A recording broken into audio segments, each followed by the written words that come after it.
Oke, halo semuanya, selamat datang di podcast kami hari ini.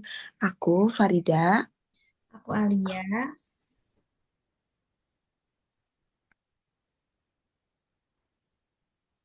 Dan aku Haikal, di episode kali ini kita bakal ngebahas topik yang sangat penting dunia bisnis modern, yaitu pengendalian risiko atau risk control. Nah, betul banget. Resiko itu bagian dari kehidupan, apalagi di dunia bisnis. Tapi kalau kita bisa mengandalkan dengan baik, resiko itu bukan lagi ancaman, melainkan menjadi peluang.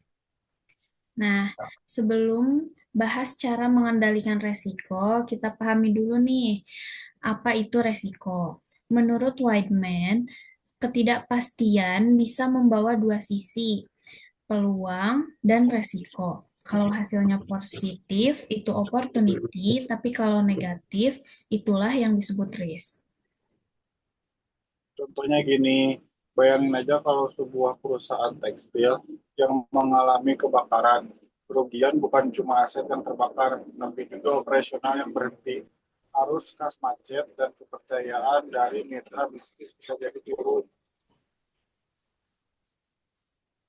Nah, disitulah pentingnya manajemen risiko. Dengan pengembalian yang tepat, perusahaan bisa meminimalkan dampak buruk dan menjaga stabilitas bisnisnya. Nah, ada beberapa metode utama dalam pengendalian risiko nih. Yang pertama adalah penghindaran risiko atau risk avoidance.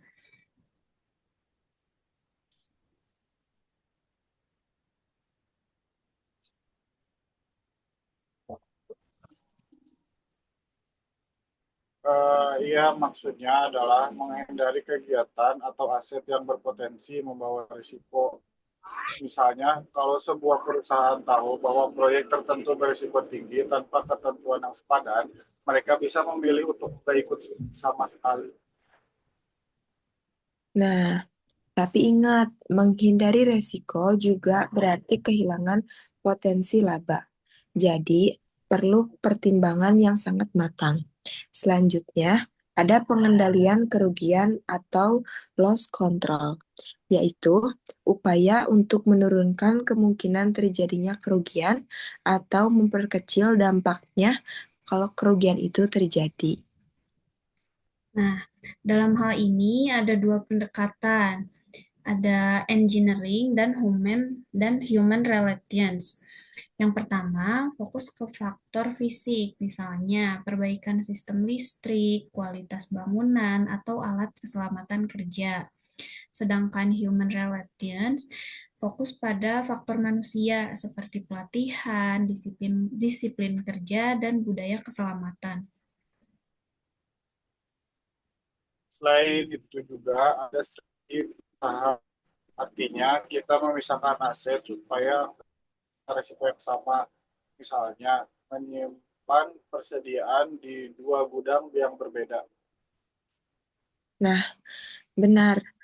Ada juga kombinasi atau pooling, yaitu menggabungkan berbagai unit risiko agar lebih mudah diprediksi.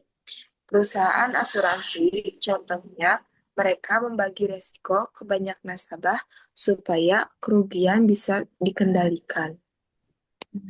Dan yang terakhir adalah pemindahan resiko atau risk transfer. Ini bisa dilakukan lewat kontrak atau asuransi. Misalnya, Pak Joko yang membeli mobil BMW seharga 1,5 miliar karena takut rugi besar kalau terjadi kecelakaan, dia beli asuransi. Artinya, resiko finansial dipindahkan ke pihak asuransi. Nah, manajemen risiko yang baik itu enggak cuma reaktif, tapi juga sistematis. Ada beberapa ciri pentingnya seperti yang pertama, memahami bisnis dan sumber resikonya. Yang kedua, punya mekanisme kontrol yang jelas. Yang ketiga, fokus pada arus kas dan batas kerugian.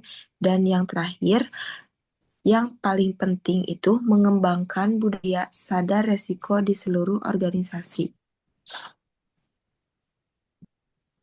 Budaya sadar risiko itu kunci banget karena sehebat apapun sistemnya, kalau orang-orang nggak disiplin, resiko tetap bisa muncul. Nah, kalau bicara soal penyebab timbulnya resiko, ada dua teori menarik nih. Yang pertama, teori domino, dan yang kedua, teori rantai resiko. Nah, menurut Heinrich 1959, teori domino menggambarkan kecelakaan seperti deretan kartu domino.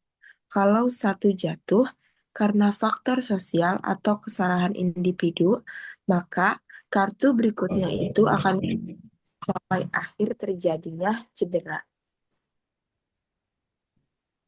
Sedangkan teori risiko dari Homer tahun 1987 melihat risiko sebagai rantai sebab akibat, mulai dari hazard, lingkungan, interaksi, hingga konsekuensinya.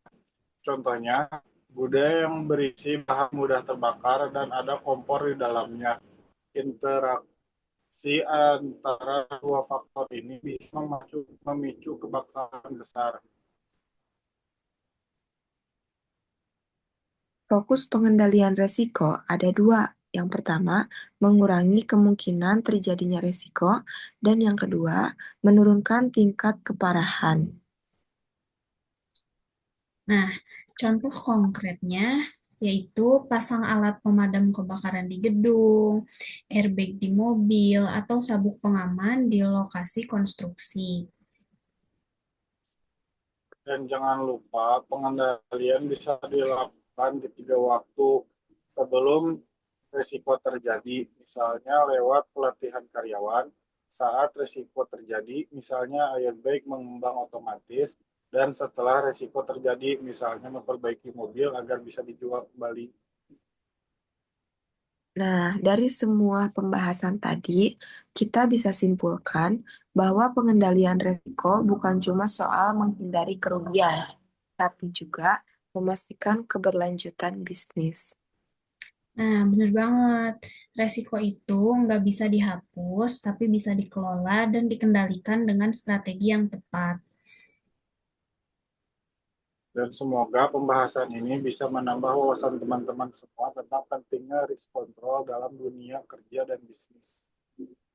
Nah, terima kasih sudah dengerin podcast kita hari ini. Sampai jumpa di episode berikutnya.